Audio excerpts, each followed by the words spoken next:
श्रीगोवर्धननाथ पादयुगलं हैयंगवीनो प्रियम् नित्यं श्रीमथुराधिपं सुखकरं श्रीविठ्ठलेशं मुदा श्रीमद्वारवती सगोकुलपति श्रीगोकुलेन्दुं विभुं श्रीमन्मन्मथमोहनं नटवरं श्रीबालकृष्णं भजे। नमोस्तु यमुने सदा तव चरित्रमत्यद्भुतं न जातु यं यातना भवति ते पयोपानतो यमोऽपि भगिनीसुतान् कथमुहन्ति दुष्टानपि प्रियो भवति सेवनात् तव हरेर्यथा गोपिका। श्याम सुंदर श्री यमुने महारानी की जय हो। श्री वल्लभाधीश की जय हो। श्री गोसाई जी परम दयाल की जय हो। श्री गिरिराज धरण की जय हो। आज के परम रसमय आनंदमय दिवस की, दान के दिवस की, दान एकादशी की आप समस्त भगवदीय जनन को खूब खूब मंगल बधाई और शुभकामनाएं। आज को दिन बड़ो सुंदर दिन है। आज के दिन श्री ठाकुर जी ने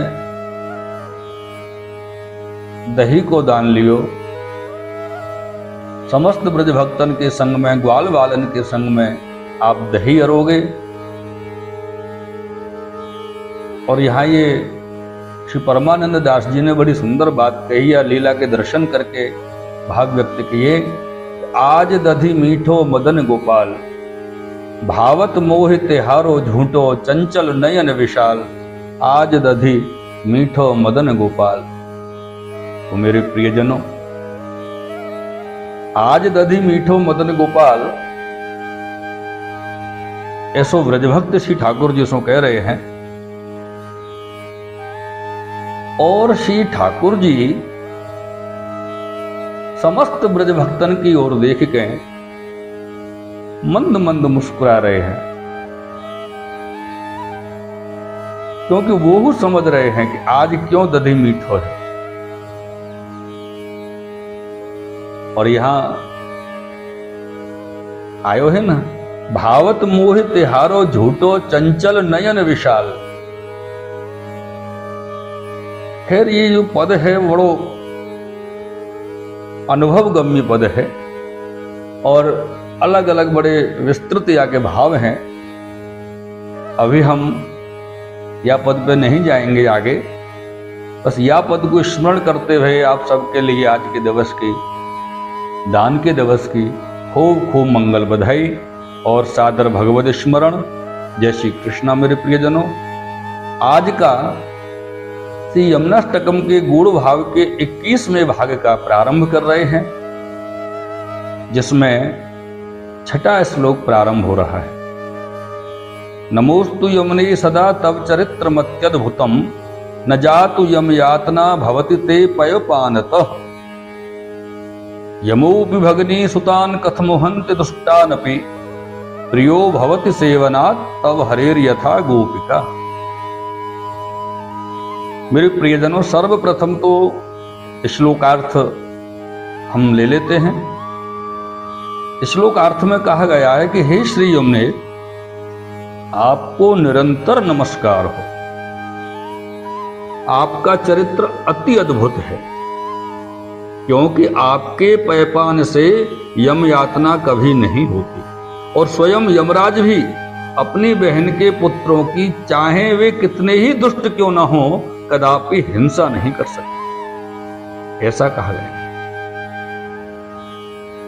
आपकी सेवा करने से जीव गोपी जनों के समान श्री हरि का प्रिय हो जाता है। तब हरेर यथा गोपिका। अब यहां से आगे जो भाव है, जो गूढ़ भाव है, वो आपको और हमको समझना है। उसका प्रारंभ हो रहा है कि नमोस्तु यमुने सदा। नमोस्तु भक्तों के उत्कर्ष की साधिका तथा उनको स्वानुरूप गुणों से संपन्न करने वाली श्री यमुना जी जीव मात्र की उपकारक हैं और इस भूतल पर कोई श्री यमुना जी का प्रत्युपकारक हो यह संभव नहीं है, ये असंभव है। अपनी इसी कृतज्ञता का कृतज्ञता को प्रदर्शित करने के लिए यदि वह नमन भी करना चाहे, जीव यदि नमन भी करना चाहे तो नमन भी दुर्लभ है। ऐसा क्यों? क्योंकि जीव का ऐसा सौभाग्य कहां है कि वह श्री यमुना जी को नमन कर सके। मेरे प्रियजनों, नमन तभी संभव है जब जिसको नमन किया जाए उसके महात्म का ज्ञान हो। भगवान को अवश्य नमन किया जा सकता है क्योंकि उनका महात्म्य शास्त्रों से सिद्ध है। प्रत्येक शास्त्र, प्रत्येक पुराण में भगवान का विषय है।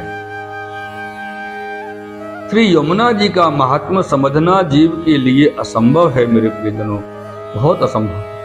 क्योंकि लीला सृष्टि में प्रवेश प्राप्त होने के उपरांत तदनुकूल भाव संपदा से संपन्न होने पर ही श्री यमुना जी की महिमा कुछ समझ में आ सकती है।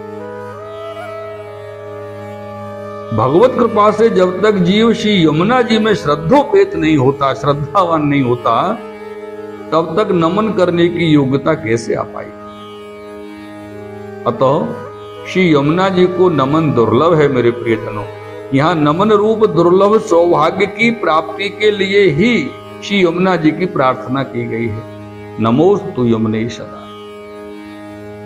मेरे प्रियजनों, यहाँ ये जो शब्द आया है नमोस्तु, नमो अस्तु, अर्थात अस्तु जो शब्द यहाँ है वो प्रार्थना के अर्थ में प्रयुक्त किया गया है। तो ये नमनमपि दुर्लभम अतो प्राप्यते, तो ये नमनमपि दुर्लभम अतो प्रार्थ्यते। यहाँ जो प्रार्थना की गई है वो नमन रूप दुर्लभ सौभाग्य की प्राप्ति के लिए ही की गई। मेरे प्रियजनों, तब चरित्रमत्यद्भुतम, भगवान का चरित्र बड़ा ही अद्भुत है। कृष्णायाद्भुत कर्मणे, भगवान का चरित्र अति अद्भुत है, बड़ा अद्भुत है। लेकिन किंतु यहां श्री यमुना जी का जो चरित्र है वो अति अद्भुत है। मेरे प्रियजनों, असाधन को भी साधन बना देने की जिसमें शक्ति हो वही तो अद्भुत कहलाता है।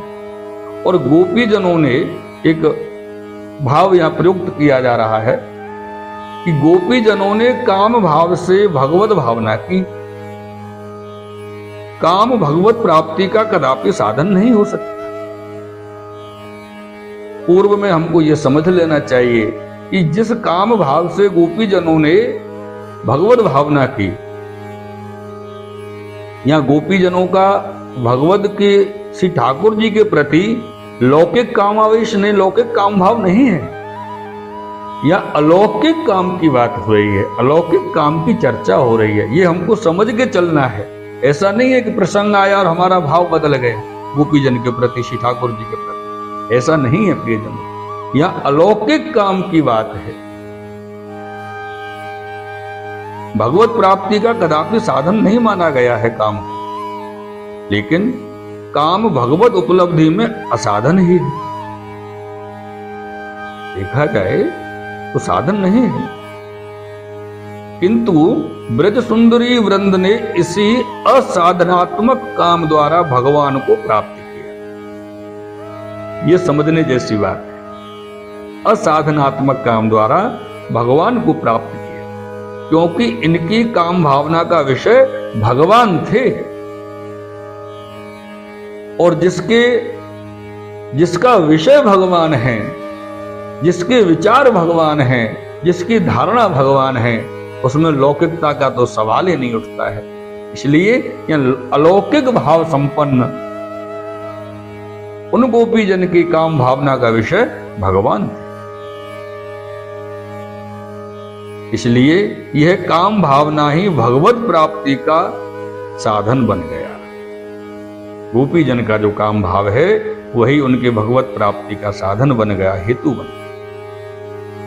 गोपी जनों में काम रूप से स्वप्रवेश द्वारा विषयत्वेन स्वप्रवेशात् भगवान ने असाधन रूप काम को ही स्वप्राप्ति का साधन बना लिया गोपी जनों के लिए।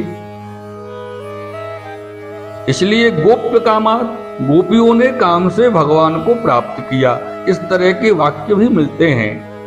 यह है अद्भुत शब्द का निर्वचन, कृष्णायाद्भुत कर्मणे। मेरे प्रियजनों, यह एक बड़ा अलौकिक और समझने जैसा विषय है कि ठाकुर जी का यह अद्भुत कार्य है, लेकिन श्री यमुना जी का चरित्र इससे भी अधिक अर्थात अति अद्भुत है। श्री यमुना जी का चरित्र अति अद्भुत। यहां तो श्री यमुना जी के पैपान मात्र से फल सिद्धि मिल जाती है। महात्म ज्ञान अथवा भावना की यहां कोई आवश्यकता नहीं है। क्यों? महात्म ज्ञान और भावना के अभाव में भी केवल पिपासा शमनार्थ किया गया श्री यमुना जी का पयपान यदि यम यातना की निवृत्ति का हेतु बन जाता हो तो वह श्री यमुना जी का अति अद्भुत चरित्र ही कहलाए। मेरे प्रियजनों, प्यास लगने पर श्री यमुना जी का जलपान उनके महात्म ज्ञान पूर्वक अथवा भावना सहित कभी नहीं किया जा सकता।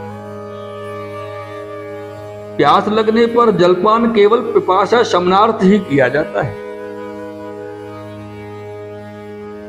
केवल तृषा की शांति के लिए किया गया श्री यमुना जी का पयपान यमराज की यातना से मुक्त कर देता है।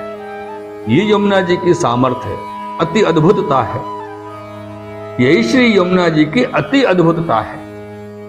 यहां यह कहा जा सकता है कि इसमें श्री यमुना जी की क्या विशेषता हुई।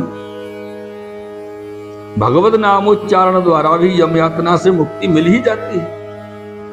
तो यमुना जी के पैपान से यम के भय से मुक्ति मिल रही है तो क्या बड़ी बात है। लेकिन हां है, ये विचारने जैसी बात है। क्योंकि भगवान के नामोच्चारण में अमुक नियमों का बंधन होता है। अमुक नियम पूर्वक ही किया गया नामोच्चारण फल सिद्धि में उपकारक माना गया है।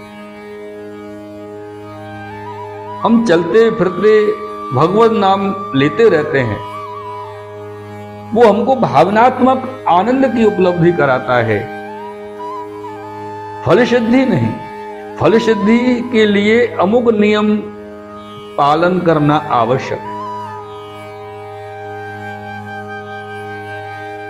नामोच्चारण में भी अपराध हो जाने पर कभी उसके नियम में, अनुष्ठान में, क्रम में कोई प्रकार का यदि अपराध हो जाता है तो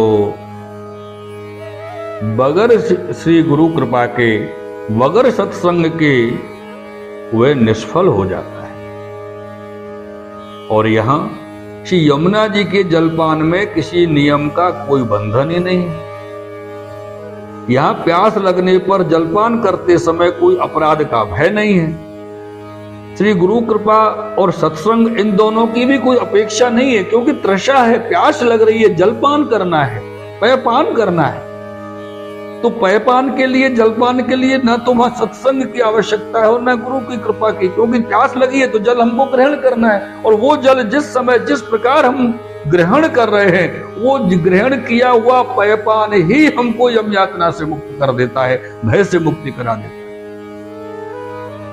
इन दोनों अंगों के अभाव में भी केवल तृषा समनार्थ श्री यमुना जी का पयपान यम यातना का निकंदन कर देता है। मेरे प्रिय, ये श्री यमुना जी के अति अद्भुतता है, अति चमत्कृति है, महती चमत्कृति।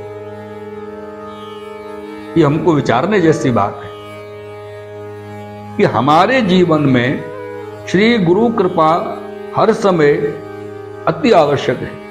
हमारे सबके जीवन में भगवत नाम, सत्संग, भगवत वाणी गुरुदेव वाणी, भगवदियन की वाणी का संग बहुत आवश्यक है। लेकिन जिस समय पर तृषा लग रही हो, प्यास लग रही हो, तो वहां जल की आवश्यकता है, भूख लगने पर भोजन की आवश्यकता है। और ये सामर्थ्य श्री यमुना जी की है कि जब तृषित हो, प्यास लग रही हो, उस प्यास के चलते हुए श्री यमुना जी का पेयपान कर लिया जाए, ये ना सोचते हुए कि इसका महात्म्य क्या है, कि फल क्या होगा, तो भी श्री यमुना जी जीव को यम यातना के भय से मुक्त कर देती हैं मेरे प्रिय। ये श्री यमुना जी की अति अद्भुतता है। आज के इस भाव को,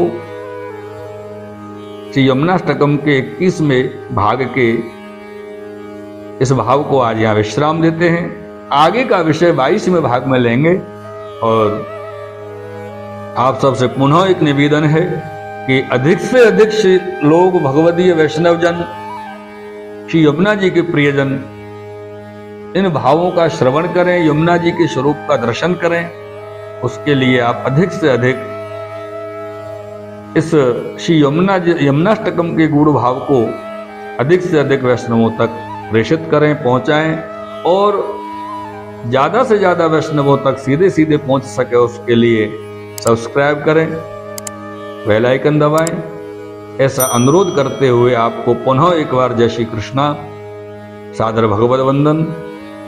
श्याम सुंदर श्री यमुने महारानी की जय हो, त्रिवल्लभाधीश की जय हो, श्री गोसाई जी परम दयाल की जय हो, श्री गिरिराज धरण की जय हो।